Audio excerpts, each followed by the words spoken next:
Cellphone. Lumilipat ba? Hello? Inaanto ka na? Matulog ka na? Ano yan? Nandiyan ka sa kwarto? Ha? Yung may nabo. Lakas ang boses. Nagingi. Tumawag si kuya. Kinukumusta ka? Ulitin mo daw yung sinabi mo kanina na yung binibidyohan ka para may record. May record kami, i-record namin. Han? Yung tungkol dun sa affidavit na sino ba may gawa nun? Ikaw o sila? Sila. Ina-record na wala. Ano sabi-sabihin? O, sabihin mo ko lang ano nangyari doon para may record namin. Yun nga.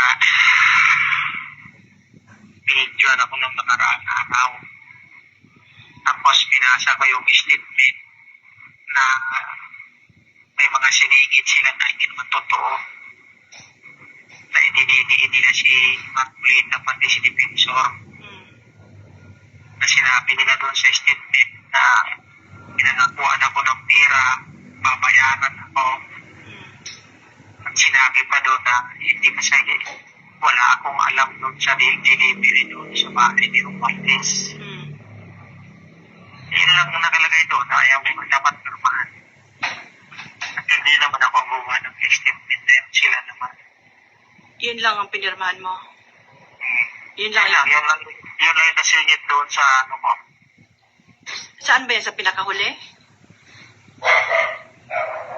Hindi, nasa ano yun. Parang Gitna? 9 sa 12 yung kita ko doon. Tapos may upang 20 ko. Ng pera. Ba't ang haba naman? Sila gumawa eh. Pero yung affidavit mo nung una, nandun pa yon. Wala, yung ibang version niya. Bago na yung Ay, ginawa.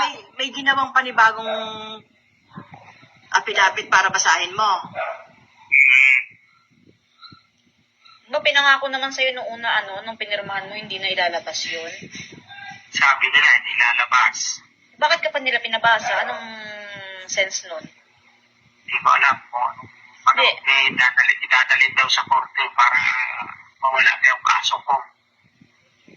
Yun yung sabi eh. Nung ayaw mong basahin, anong ginagawa nila sa'yo? Pinipilit akong basahin ko eh. Kaya wala gumagawa.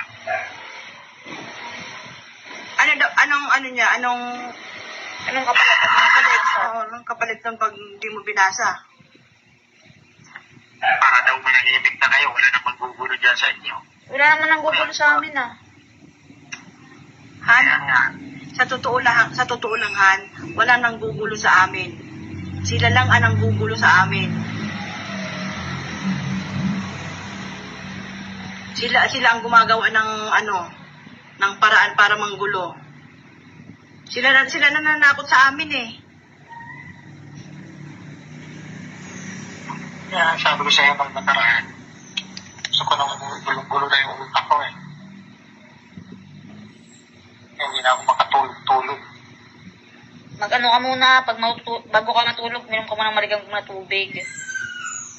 Para ma-relax yung muscle mo. Anak. Pag sinabihan ka ng palabasin ka dyan, mag-text ka sa akin ha.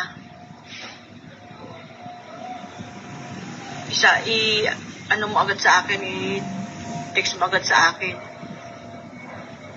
Kung sakali man, pabantayin mo lang sila doon kung may hearing ng korte, pabantayin mo na lang sila sa city. Mabantay talaga sila doon. May isa sa loob, may isa sa labas. Tatlo yan, tatlo daw. Kasi, pag pinalabas ka, may contact na kami doon sa loob, doon ka na lang muna sa loob. Hindi ka na lalabas doon. Hindi ko alam mo. Plano nila sa akin.